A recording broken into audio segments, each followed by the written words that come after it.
First, I want to thank you for the invitation to speak to you about this topic today.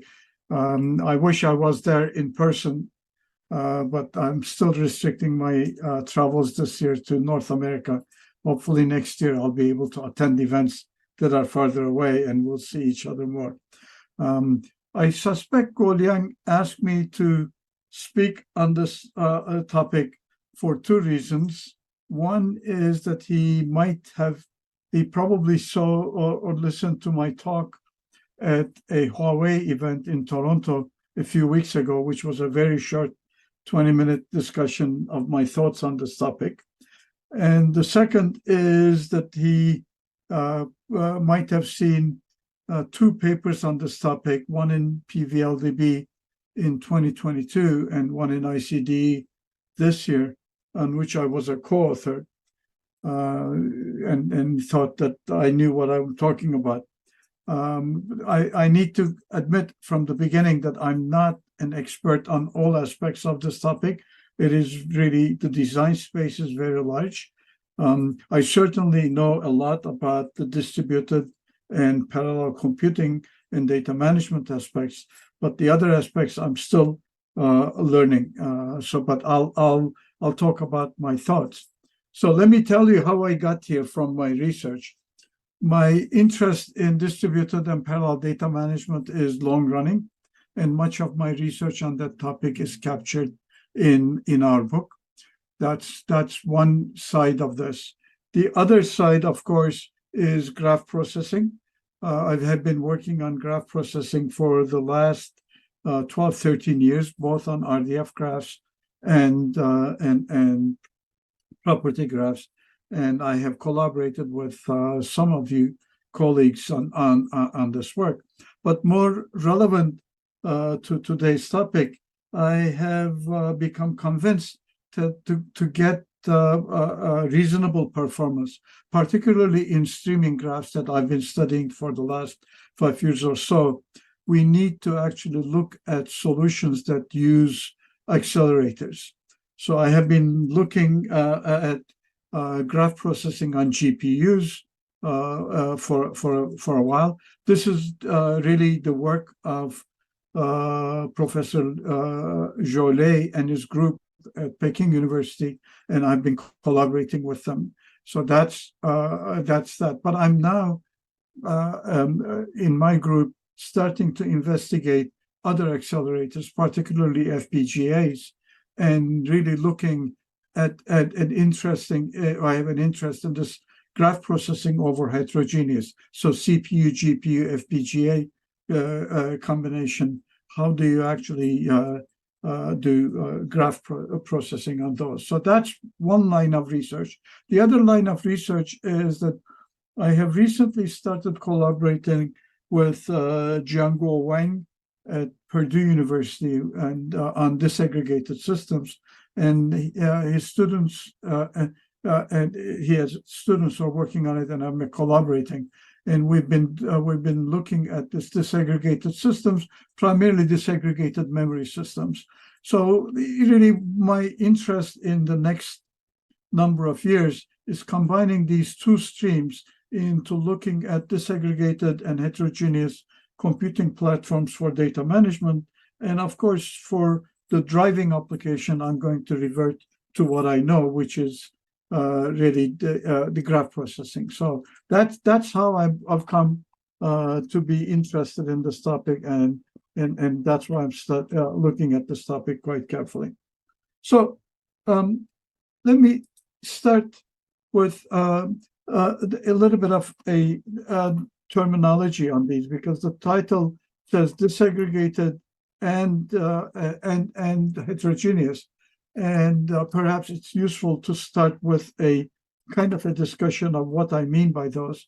Disaggregated basically says that we separate the components in the computing system into multiple into separate components, and we interconnect them with very, very fast and low latency fabric of some sort. So that's what is basically shown at the bottom. And Heterogeneous is simply the notion of executing programs on a computing platform with computing nodes of different characteristics. So my interest is basically we have some compute nodes, and I'll open up this figure. You'll see this more and more times. And we have some memory nodes, and we have some accelerator nodes and storage. These are all disaggregated, and they're sitting on a network of fast network.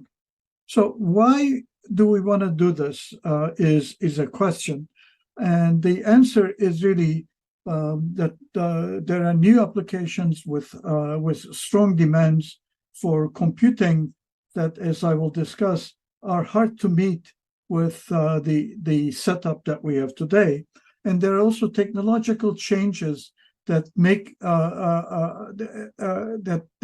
make this disaggregation possible, and heterogeneity grows with it. So let me start by talking about the new application demands a little bit.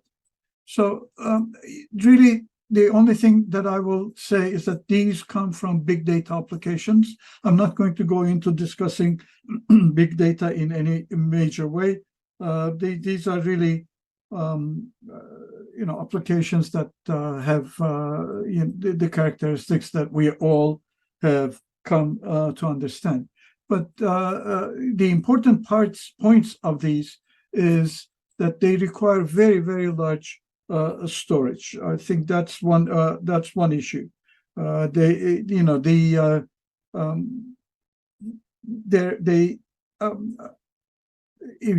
If you think about this as a table, on the columns of the table are features or parameters in these machine learning models, and the rows are the individual facts in training data set. ChatGPT has ChatGPT 3.5 has about 175 billion parameters, and GPT-4 is claimed to have about 470 times more. And there is this 10x rule in ML workloads, which basically says you need 10 rows for every parameter that you have. So you can actually calculate the size of the data set, training data set that we need for these large models. And as this graph shows, the training data set size have been increasing greatly. So we need to be able to address these memory needs. The second is this repetitive computation in many of these new workloads. So on the right, I'm showing you a very simplified, and do not hold me to the syntax, but very simplified page rank computation, which is really that you have this one iteration computation, and then you iterate over and over until you reach convergence, which is that the values in vertex ranks do not change. This is really very tight loop. So this workload requires a very tight loop to be executed over and over again iteratively, and that is challenging. And the third one, and this actually raises excessive computing cycles, and this shows the number of training flops that are required for scaling. And as you can actually see, GPT-3 is here. God knows where GPT-4 is in this case. And then the large memory requirements. There is this, I'm sure you probably have heard, AI and memory wall, where we hit the memory, and we basically need to be able to provide more memory, but provide it in a way that doesn't actually commit an insurmountable amount of memory for one task, and then we're stuck with that. So that's the application demands. Technology changes I'm going to go over really fast. They're relevant because they add, but the primary technology change is the move to the cloud. I think that's really the big thing. And this move is expanding. If the lower bar shows how many companies had moved to the cloud in middle of 2022, and by end of 2023, the expectation is this, that they're actually going to be changing a lot. So sorry, this is wrong.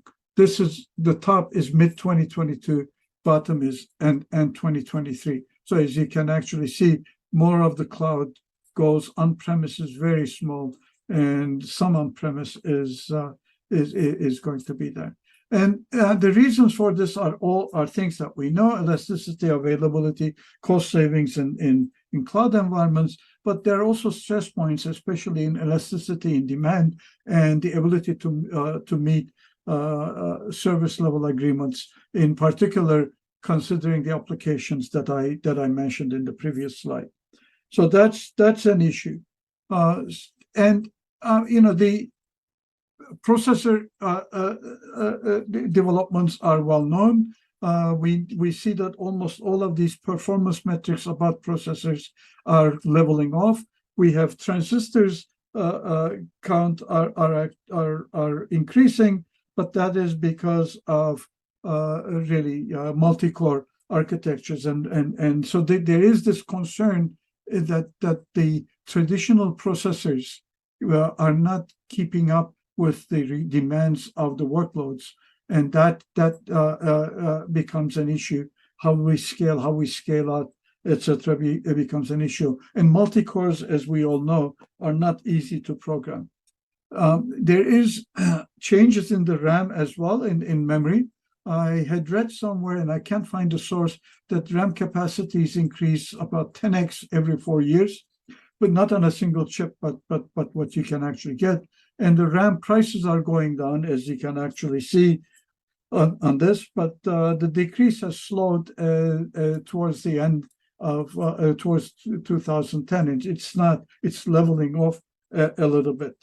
Okay, but the important statistics here are that memory bandwidth is increasing about 23% per year, but memory latency is also increasing by 4% per year. So I made this poll to basically highlight that this is a negative development. So the latencies are not getting better; the latencies are getting worse, and that's an issue. So that has people actually looking at weird graphs like this, which basically show you this is a ratio graph. We're basically looking at the ratio of floating point arithmetic to a memory performance. The bottom line, the blue one, is showing the memory latency. The top one is showing the memory the ratio to memory latency. The top one is showing the ratio to memory bandwidth.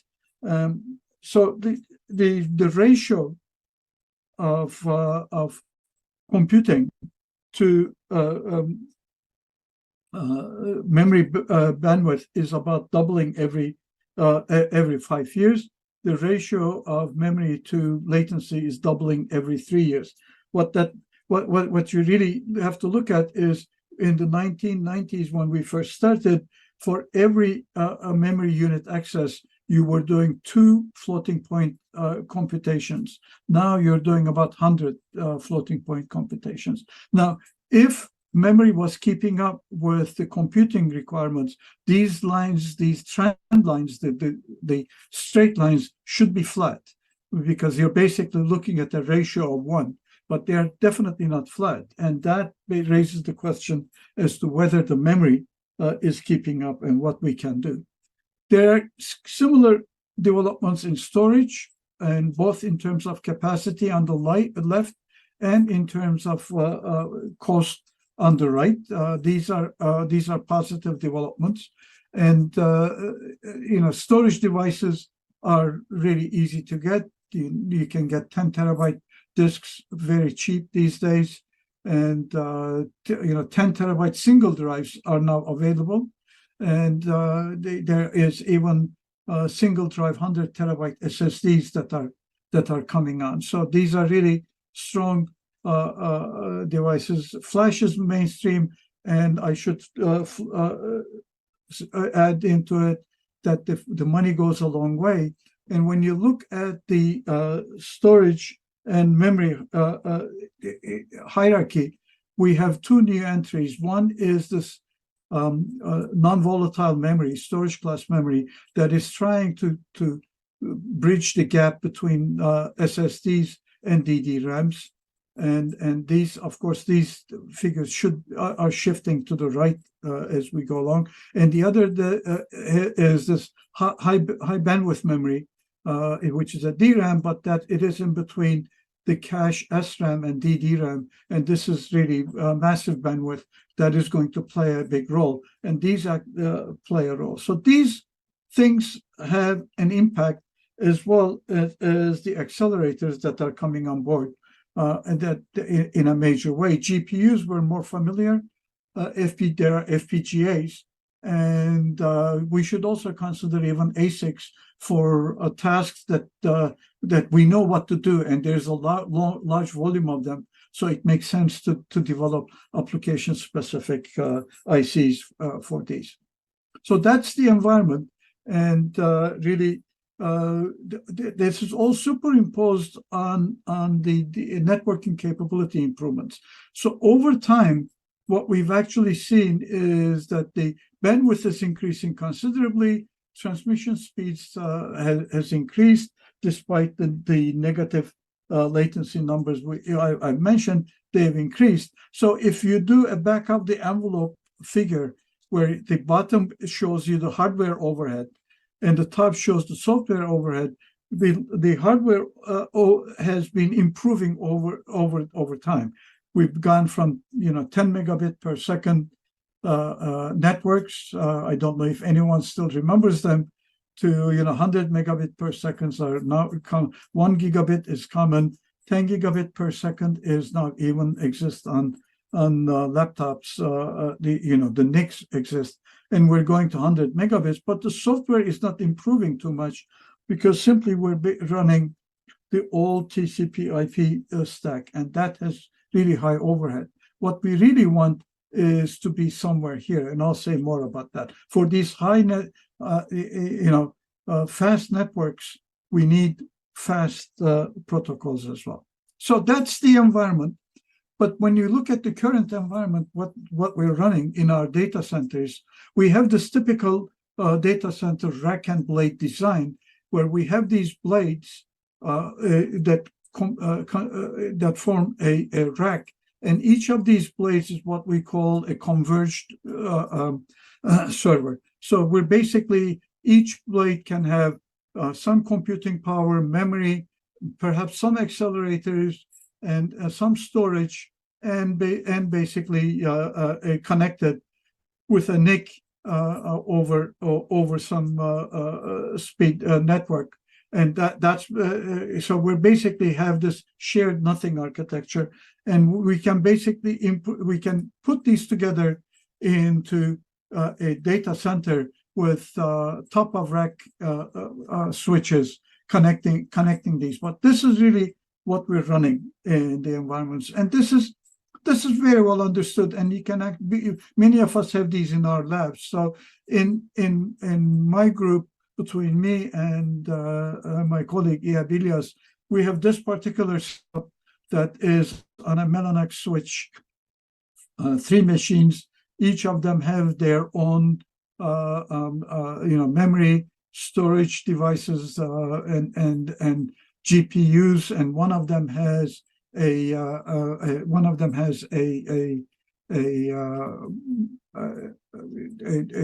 FPGA, and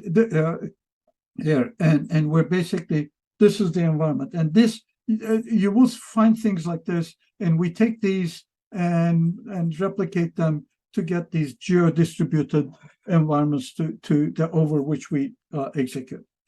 But the argument is that we're basically going to be moving this to, or we should be moving to this disaggregated heterogeneous environment, where I'll talk about the two parts of it, both the segregation and heterogeneous separately, mostly on disaggregation, then a little bit about heterogeneity.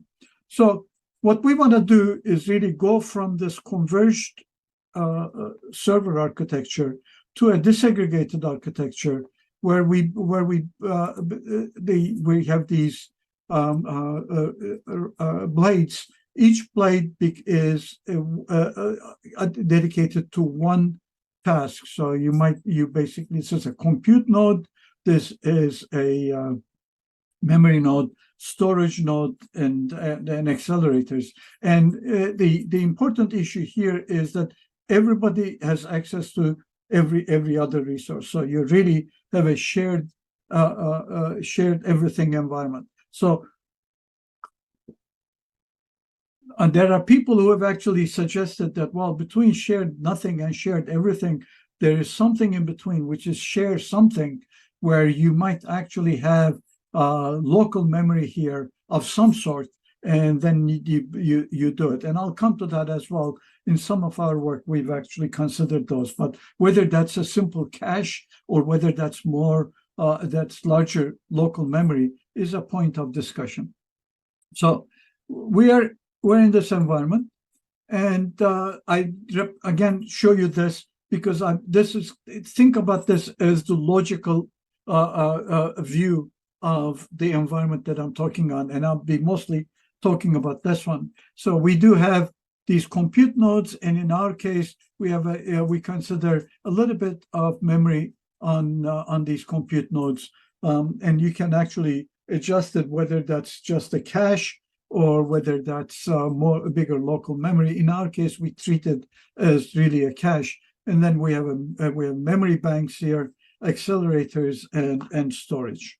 Okay, so the argument that I'm going to make later on in the heterogeneity is that what is important is that these storage should be smart.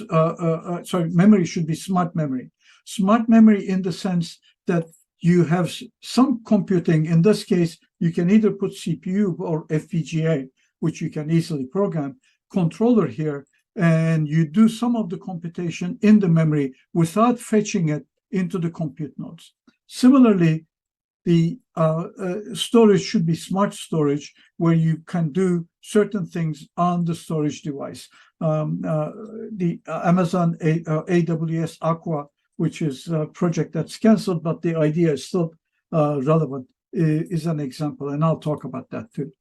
But let me go take a step back and actually ask the question of what are we disaggregating when we talk about disaggregation? Well, we're disaggregating storage. So this is, and I'm going to talk a little bit about this, not too much, but this is an environment that we actually know well. It is not it's not terribly new to us that we know this. Okay, we are also now we're actually talking about disaggregating memory.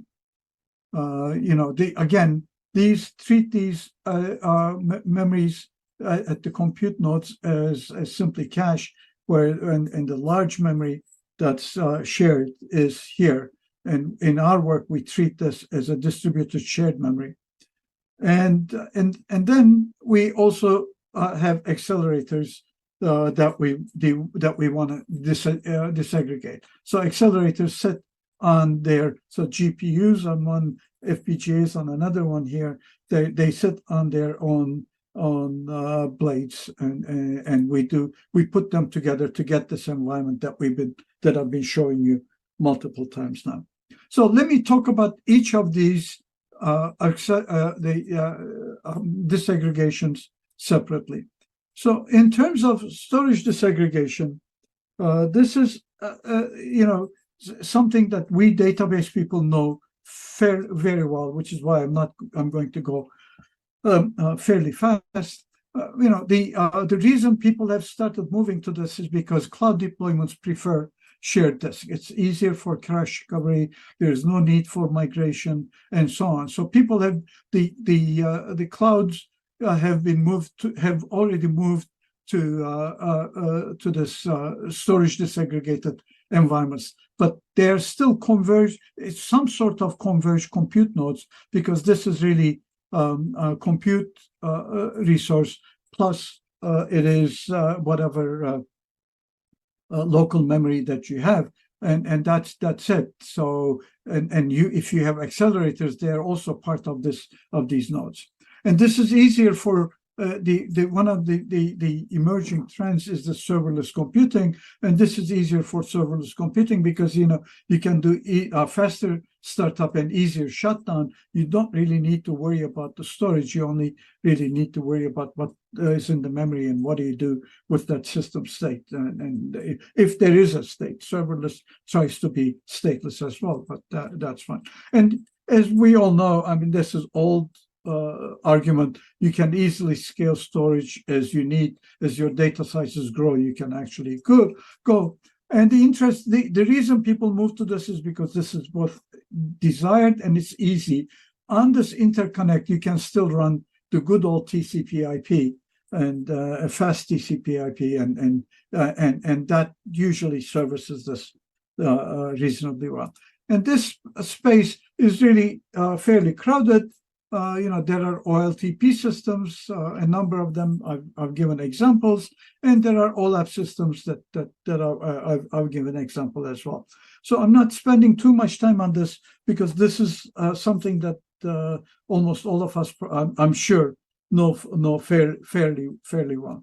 What I want to spend time on is this newer direction, which is really memory disaggregation. So again, these are compute nodes with a little bit of cache, and then these are your memory nodes. I'm ignoring accelerators for the time being because most of the memory disaggregation work only focuses on compute nodes and memory nodes. They don't even look at the role of storage nodes in terms of spilling over to storage. This is all they consider. So I'm going to be focusing on this one. So this is the new direction that people have used.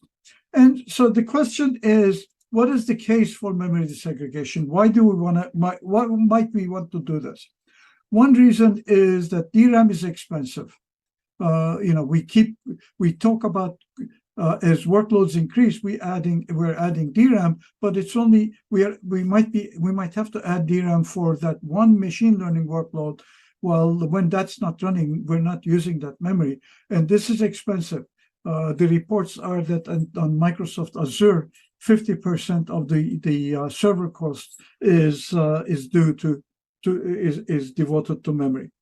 The second is the memory utilization. It's in the current cloud, memory utilization is really low. If you look at this in Google cluster, it is about 40%. In Alibaba cluster, it has been reported that as time passes, the utilization it really goes down quite a bit as well. So that's an issue. And the result of this memory utilization is the stranded memory. Stranded memory is basically the memory that you allocate, but then or that you have that you don't use.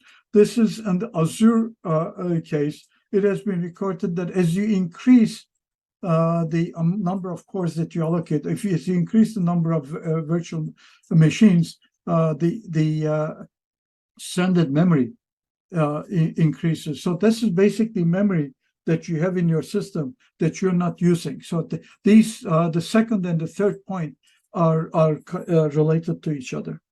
And finally, independent and elastic scaling of compute and memory is really hard in this case. So this shows AWS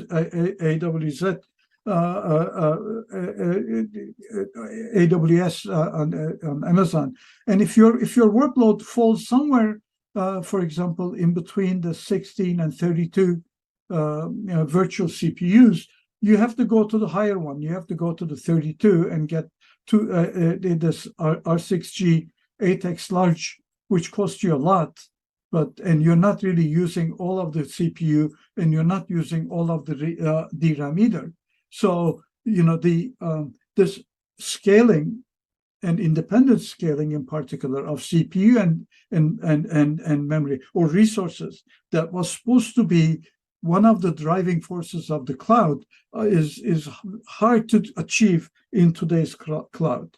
So one of the advantages of memory disaggregation is that we can be more flexible in VM configuration. We can really allocate exactly the number of compute nodes and memory that is required for each of these VMs. Each of these yellows are VMs. So that is a corollary of the previous point. So it gives us this advantage, and it also gives us this advantage that the fault tolerance is easy. If this compute fails, you can actually move it over. If this entire blade fails, then you can move it over to the other blade. So these are advantageous things to do. Okay, so that's why those are the driving forces for disaggregation on the memory side. Now, the critical component in disaggregation beyond storage, I already said that if you are doing storage disaggregation, you can get away with simply using TCP/IP. But once you go beyond storage, one of the critical things that you need to have is this low latency, high bandwidth interconnect. If you don't have that, you're basically in a bind. And I'll say it now, and I'll say it again, because if the memory and the compute nodes are separated from each other, every memory access which was on a relatively high bandwidth memory bus is now over this interconnect, and that you need to take care of.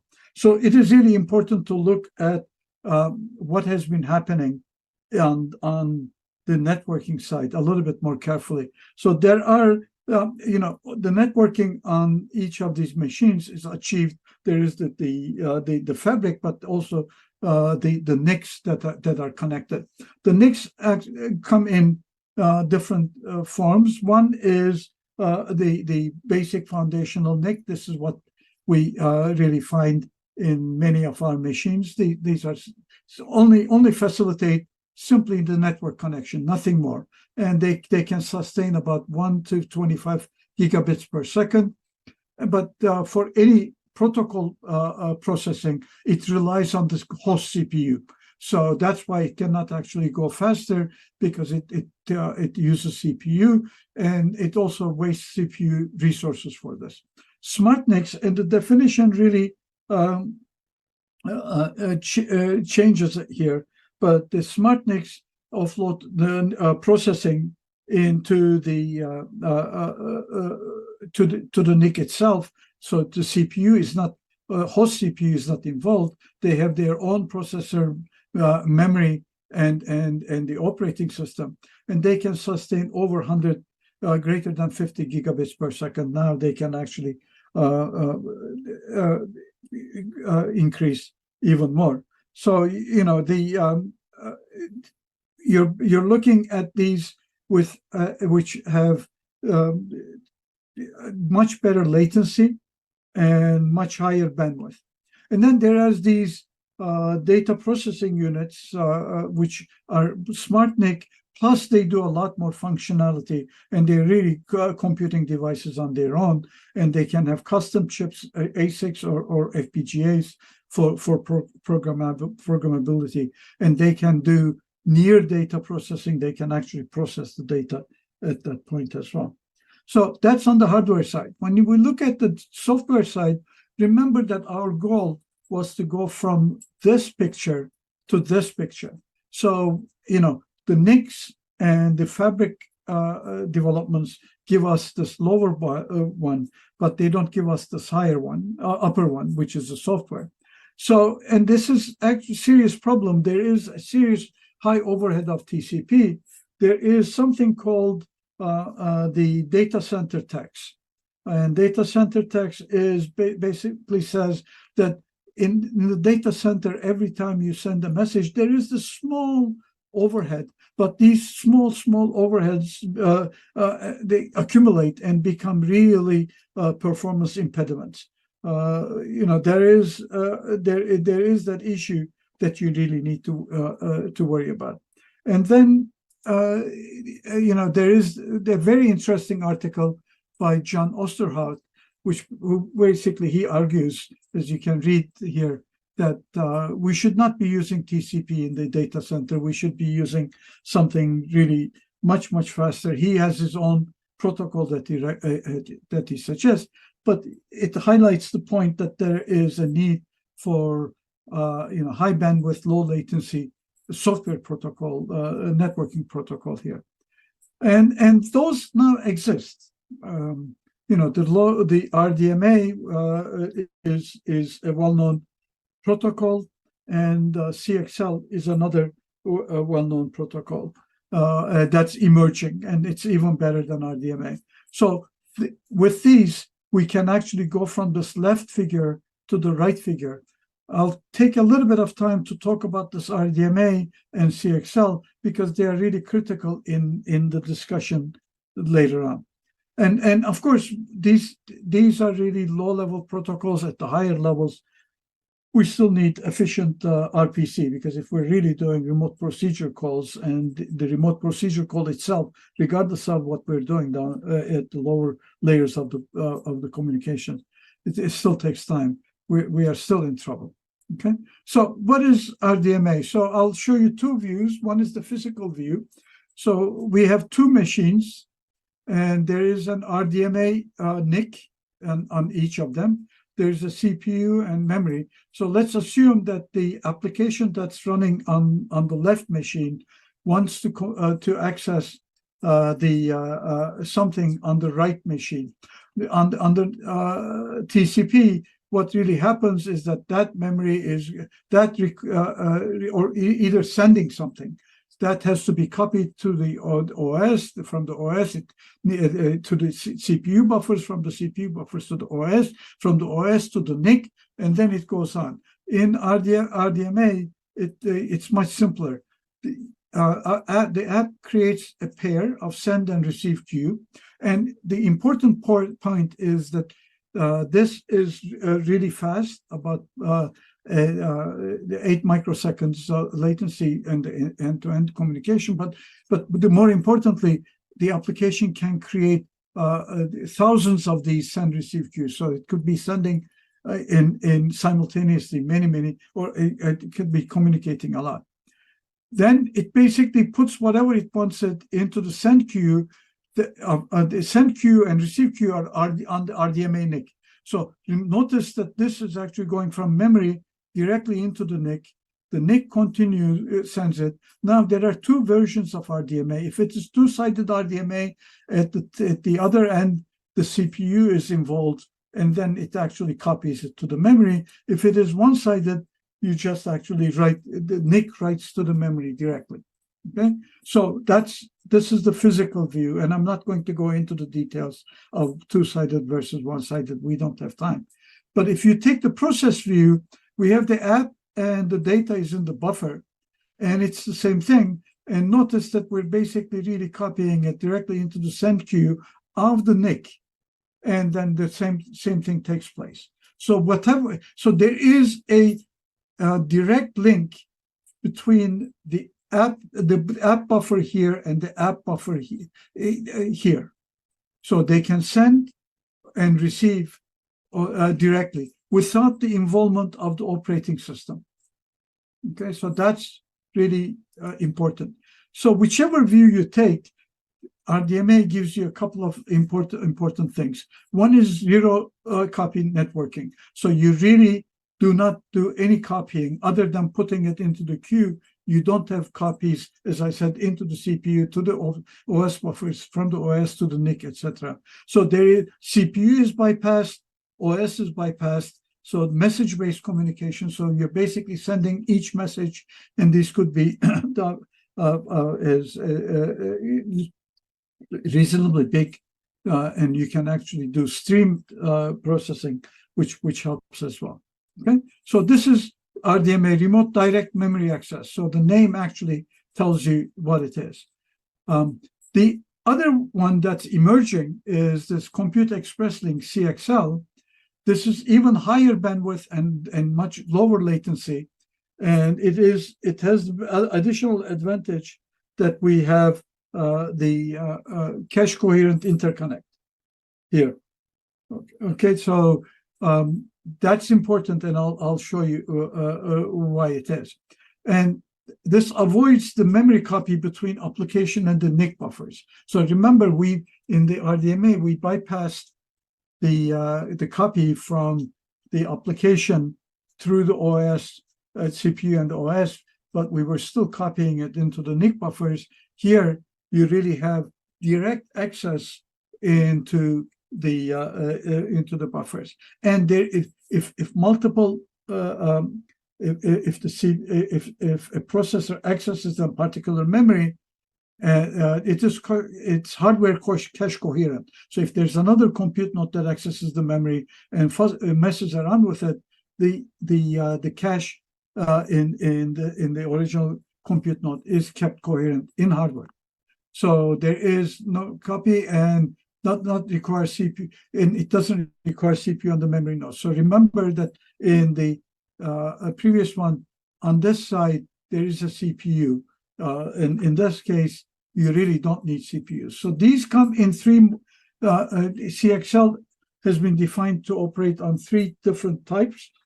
One is what is called type 1. These are accelerators and NICs, etc., which really do not have any memory. They might have a little bit of cache, but they don't have any memory on board. So really what you're doing is that this type 1 CXL allows these type 1 devices to access over the network CXL channel the memory directly without even involving the CPU on the other side. You basically have a path from this device to the memory of the other device. Okay, type 2 is could be accelerators and NICs, but they have their own memory. So then what you're allowing here is that again you can you let this device access another device memory directly without the involvement of the CPU, OS, and whatever. But also this particular CPU can access the device memory directly. So that is really important.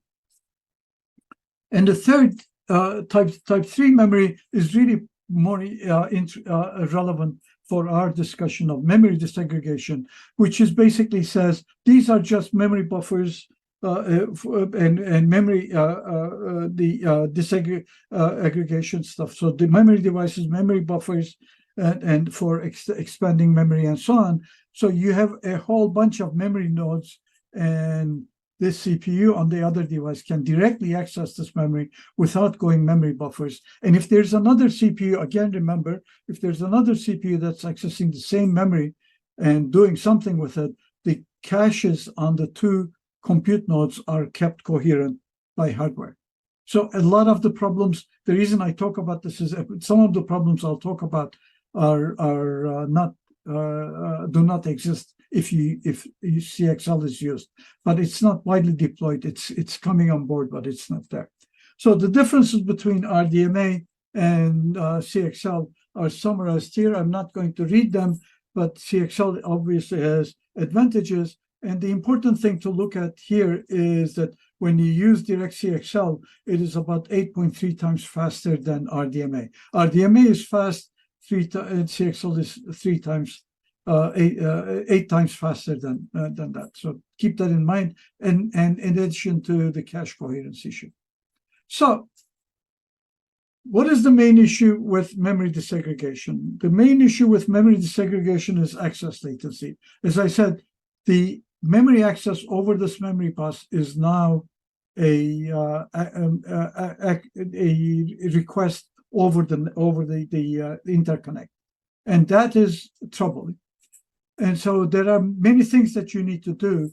The important ones is that you want to do near data processing. So you want to basically process the data on the memory without bringing it to the computing caches as much as possible. So that is why at the beginning I said smart memory, because you want something here, perhaps an FPGA controller that can actually do some of the processing here and then send less data over the network and so on. And then you have to do some optimized designs that I will talk about. So really, near data processing and the case for smart memory is exactly what I've explained. And this far view system that has been developed at ETH Zurich is using FPGAs as controllers to do the processing on the memory without having to push it, bring it to the other one. So they reduce the memory. So they basically see how much of it you can do. And of course, you can actually push this idea to the smart storage. You don't want to bring data from the storage to a memory or the processor if you don't have to, and you can do some filtering. And people of my age who've been in this data management will remember the old database machine work, and so this has signs of that.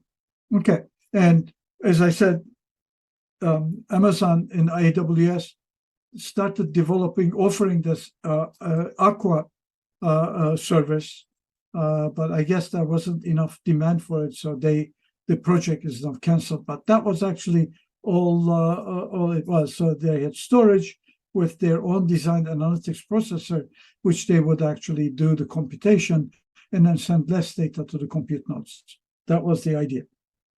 Okay, so our work with Django is in the scope of in-memory databases. So we ignore kind of the storage as much as we can. So we have storage compute nodes which are very strong computing but limited memory. And we do in the compute node, you can do like SQL parsing, optimization, transaction stuff, etc. And then we have memory nodes that we operate as distributed shared memory with some limited compute capability on it, not major. And we really, in many of the discussions I'll show today, we're assuming one node there and one node here, and just to get us sending. And we're connected by RDMA over InfiniBand. So, RDMA is poor academics fast. None of us have access to CXL yet. Okay? So what are the issues? One issue is transaction execution design. I think I'm running out of time, so I'll go relatively fast. One issue is, of course, cache coherence, right?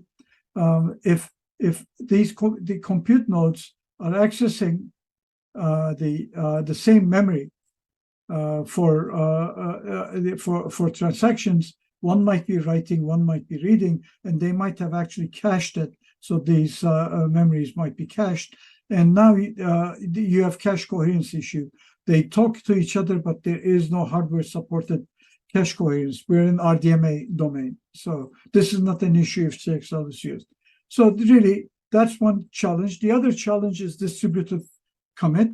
So if there are multiple transactions that are accessing the same data, well, how do we actually manage commit? You may or may not have distributed commit problem depending on how you solve this cache coherence. And I'm going to show that in a minute. Concurrency control algorithms, you really have to visit these quite a bit. Most of our locking-based algorithms are low-level locking that we use, even in memory, etc.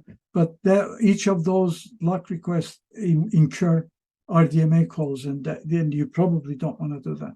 So I'm not going to talk about all the challenges, but I'm going to talk about the cache coherence issue a little bit. So the question is whether we use local buffer in each compute node. Do we have these buffers on the compute node?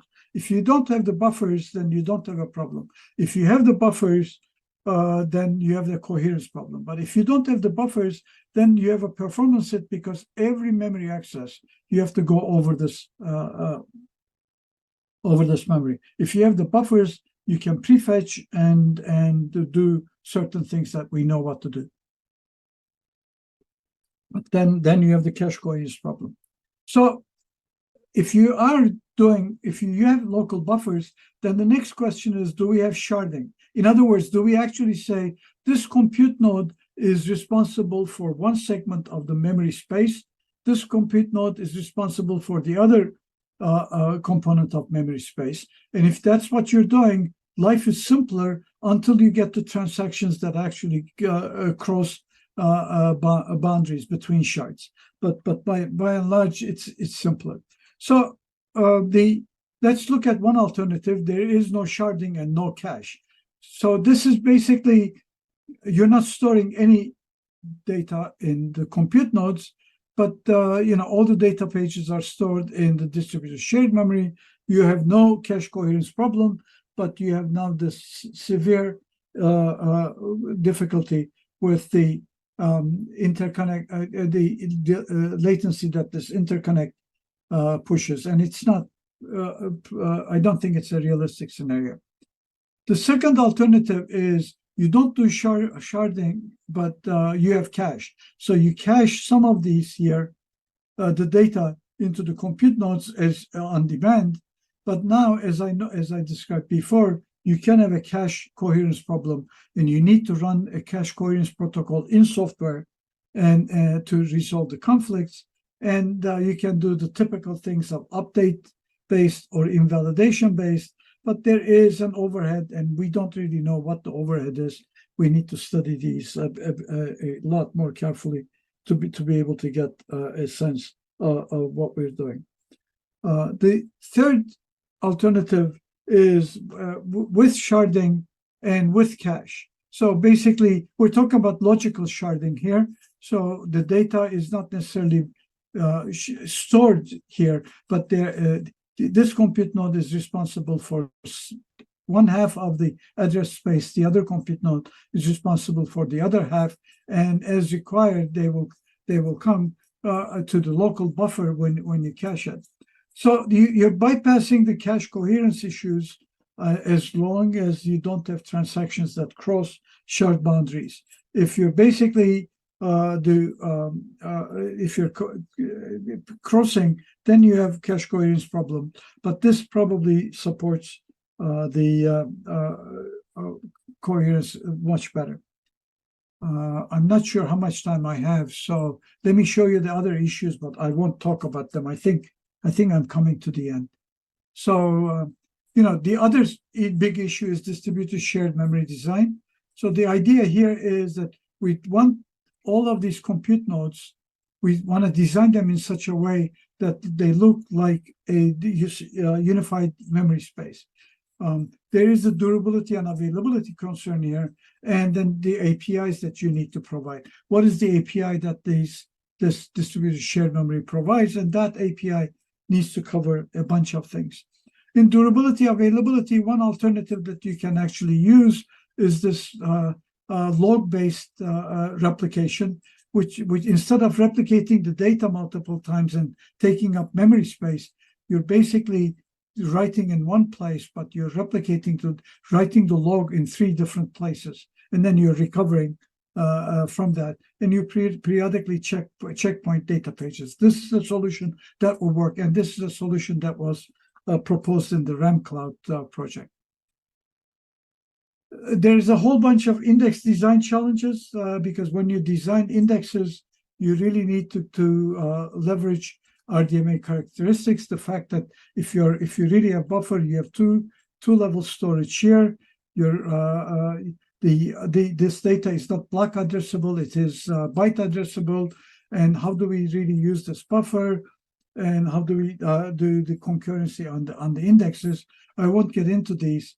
But you really need to have a bunch of questions to answer whether you're considering memory-based indexes or disk-based indexes when you're extending this to storage. And we've done some, again.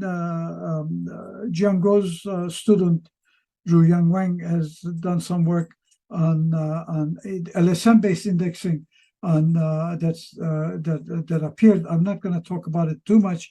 But it's basically LSM is suitable for this because LSM is multi-tiered, and in this case we have 2 tiers on the compute nodes the memory on the compute nodes and the memory on the memory nodes. And we're doing that.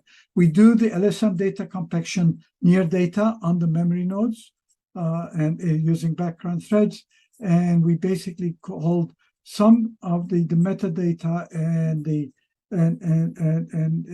other the mem table, etc., in the compute node. The SS tables that are memory optimized SS tables on the memory node. Okay, so let me go to the heterogeneity a little bit. The reason you need heterogeneity is really the computing platforms are already heterogeneous, so you have no option, and we need to figure out how to use them. Remember that CPU is not keeping up, so we go to these accelerators. And both on GPUs and FPGAs. But most of the work that we've done so far is basically figuring out how to run things on these.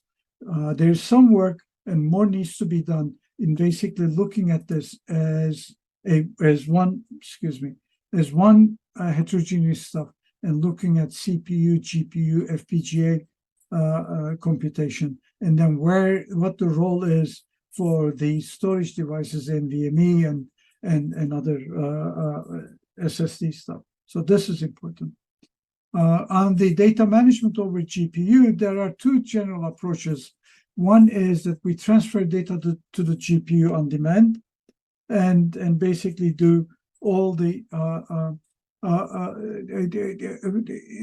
processing on GPU, but get the data on demand. And there you worry about the PCIe bandwidth as an issue because you're constantly pulling things there, and that causes problems. There are some implementations that on GPU that are really much worse than optimized just clean CPU implementations. Okay, and you try to actually store the working set directly on the GPU if you can, and just fetch the working set. At least that gives you a little bit of improvement. The other one is that the CPU, GPU heterogeneous processing. The design, of course, is far more complicated in this case. And the data we're treating GPU memory as cache, and finer granularity cache. And now you have to go back and adjust complex query, the query plan generations, because your query plans have to be generation has to be much more complex, indicating where each node of the query plan gets executed, and then the cost model can decide where to execute. FPGAs are just going to quote something from this recent Sigmod tutorial that the ETH group gave. The advantage is that you can get line rate processing, which is really fast, and in a streaming fashion, and it gives you a lot of architectural flexibility. And people actually use FPGAs to experiment with designs. And once the design settles down, and if the volume in terms of the need for these devices is sufficient, then you turn into ASICs and you implement them in ASICs. Okay, so let me end. I think I'm over time. There are a bunch of other developments.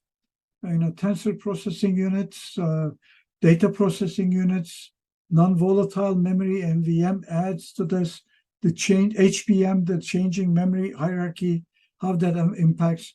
And I didn't talk about a bunch of those, both because we don't have time and because I don't know much about them. And the end result is that the design space of what we do in this space as data management people is really, really very varied and very large. And it is scary, but it is important to start somewhere. I think many of us are fixing, like we did. We will, when we decided, okay, we're looking at RDMA based, we're looking at in-memory, we're ignoring the storage, etc., etc. That reduces the design space, and now you can start developing some solutions for that corner of the design space, and I think that's important. with that, I'll end and thank you. And I'm sorry I was about, I think, 5 minutes over time. And I'm happy to take questions if we have time. Thank you, Tim, for your nice talk. So, any questions from audience? Hi, Tamer, Mohan here. Excellent talk, really enjoyed it. Some of the problems that you have described, we have dealt with in the context of shared disks architecture, where multiple nodes are having equivalent access both for reads and writes with the data on shared disks. And so, in fact, I had a keynote in a workshop attached to last year's ICDE, which unfortunately had to be virtual, where I argued that, in a sense, this storage disaggregation at least, but you can also apply it to memory disaggregation, vindicates all the work that some of us had done over the decades on shared disk architecture, which was at that time violently opposed by the likes of Jim Gray and Dave DeWitt and all that, the people who were proponents of shared nothing architecture.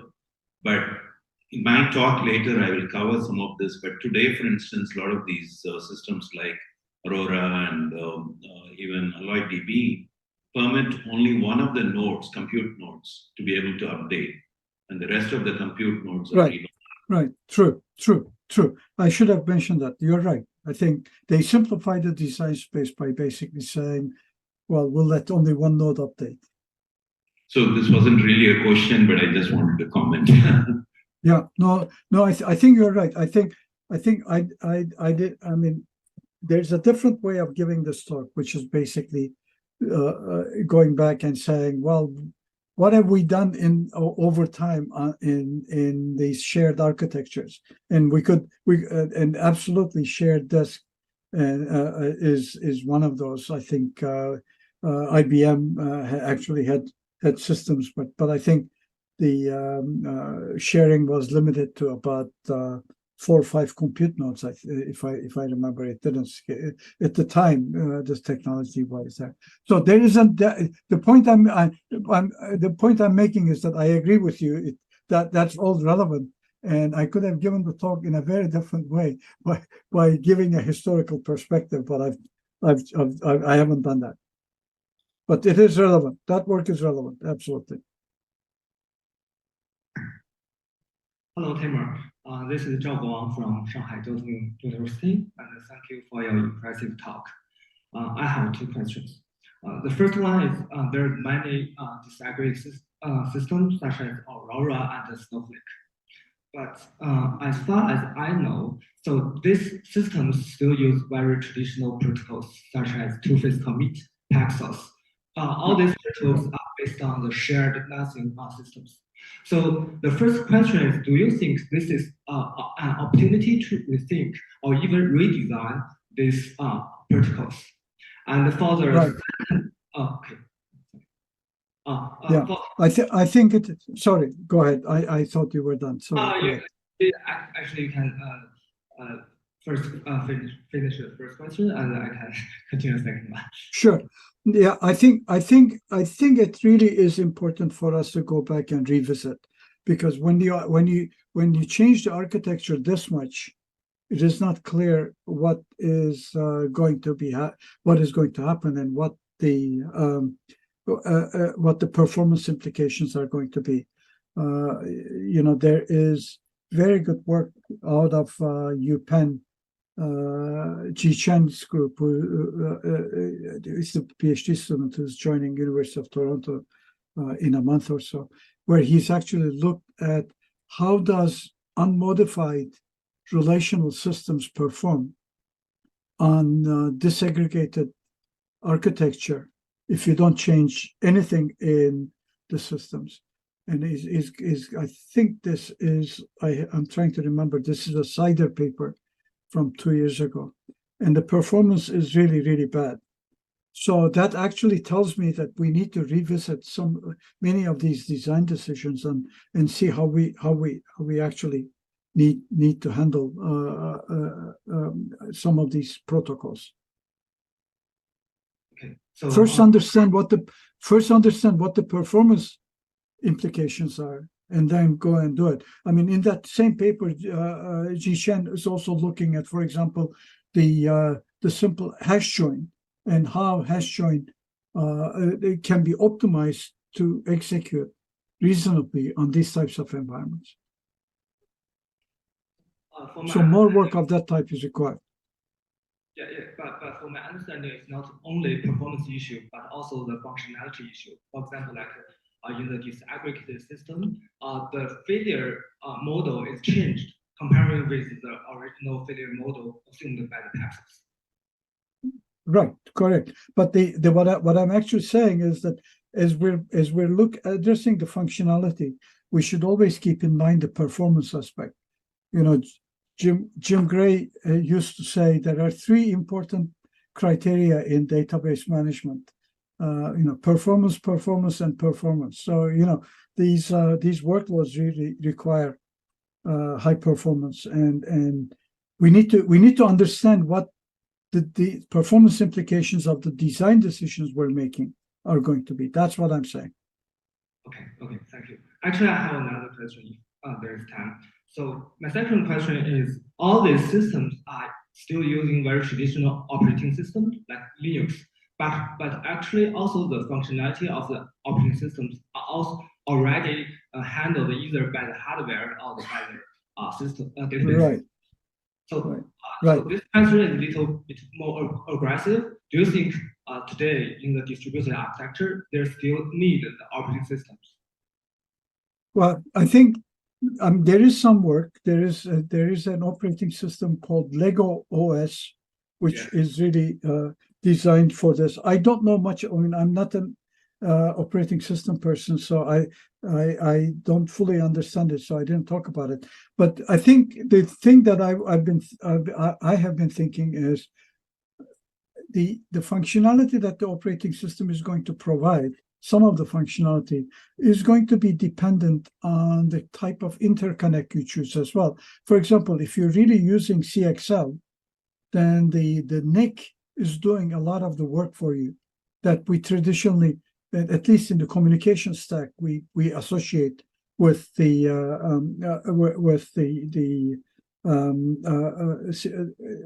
operating system. So there is that interplay that I don't really understand because I'm not an OS person, but there is definitely a need to study the OS design and on the basis of what design space we identify as. Oh, thank you.